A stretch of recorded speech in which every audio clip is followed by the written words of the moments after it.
शाप के कारण राजा जंगल में ब्रह्म राक्षस बनकर रहने लगा और जीव जंतुओं को खाने लगा। एक दिन उसने जंगल से गुजरते हुए एक ब्राह्मण दंपति को पकड़ लिया। ब्राह्मण की पत्नी ने बहुत विनती की, हे राजन, आप क्षत्रिय हैं, मेरे पति को छोड़ दें, मैं आपकी पुत्री समान हूँ। लेकिन राक्षस रूपी राजा ने उसकी एक न सुनी और ब्राह्मण को खा गया। अपने पति की मृत्यु से दुखी होकर ब्राह्मणी ने राजा को श्राप दिया, जैसे तुमने मेरे पति को खाकर मुझे विधवा किया है, वैसे ही जब तुम 12 वर्ष बाद राजा बनोगे तो अपनी पत्नी के साथ संबंध बनाते ही तुम्हारी मृत्यु हो जाएगी। यह कहकर वह सती हो गई। 12 वर्ष बीतने पर राजा अपने मूल रूप में वापस आया और राजधानी लौटा। उसने अपनी पत्नी को ब्राह्मणी के श्राप के बारे में बताया, जिससे वे संतान सुख से वंचित रह गए। राजा को इस बात का गहरा दुख था, लेकिन उससे भी बड़ा दुख यह था कि उसे ब्रह्म हत्या का पाप लग चुका था। उसने पाप मुक्ति के लिए कई यज्ञ और तीर्थ किए, लेकिन ब्रह्म हत्या उसका पीछा नहीं छोड़ रही थी। भटकते हुए वह मिथिलापुरी पहुंचा, जहां उसकी भेंट गौतम ऋषि से हुई। राजा ने उनके चरणों में गिरकर अपने उद्धार का उपाय पूछा। गौतम ऋषि ने कहा,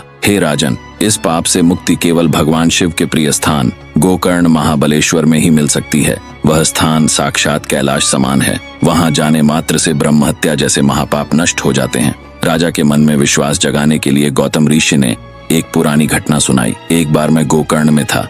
मैंने देखा कि यमदूत एक बहुत ही पापिन, कोढ़ी और कुरूप चांडालिन के प्राण लेने आए, लेकिन तभी भगवान शिव के दूत विमान लेकर वहां आ गए और उसे आदर पूर्वक शिवलोक ले जाने लगे। मैंने आश्चर्यचकित होकर शिवदूतों से पूछा कि इस महापापिन को स्वर्ग क्यों मिल रहा है। शिवदूतों ने बताया, यह स्त्री पूर्व जन्म में एक ब्राह्मण कन्या थी, लेकिन जवानी में विधवा होने के बाद यह कुमार्ग पर चल पड़ी। इसने अनेक पाप किए, मदिरा पान किया, पर पुरुषों के संग रही और एक बार भूलवश बछड़े की हत्या कर दी। इन पापों के कारण इसे यह कोढ़ी और दरिद्र जीवन मिला। लेकिन कल महाशिवरात्रि का दिन था। यह भूख से व्याकुल होकर गोकर्ण मंदिर के बाहर भीख मांग रही थी। किसी ने इसे भोजन नहीं दिया, जिससे इसका अनजाने में उपवास हो गया। रात के अंधेरे में एक भक्त ने इसके हाथ में बेलपत्र दिए, जो इसने यह सोचकर फेंक दिए कि यह खाने योग्य नहीं है। संयोगवश वे बेलपत्र सीधे शिवलिंग पर जा गिरे। इस तरह अनजाने में ही सही इसने बेलपत्र अर्पण कर दिया। भूख और दर्द के कारण यह रात भर सो नहीं सकी, जिससे इसका रात्रि जागरण भी हो गया। गोकर्ण क्षेत्र में शिवरात्रि के दिन उपवास, जागरण और लिंग पूजन भले ही अनजाने में हो, लेकिन इसका फल अमिट है।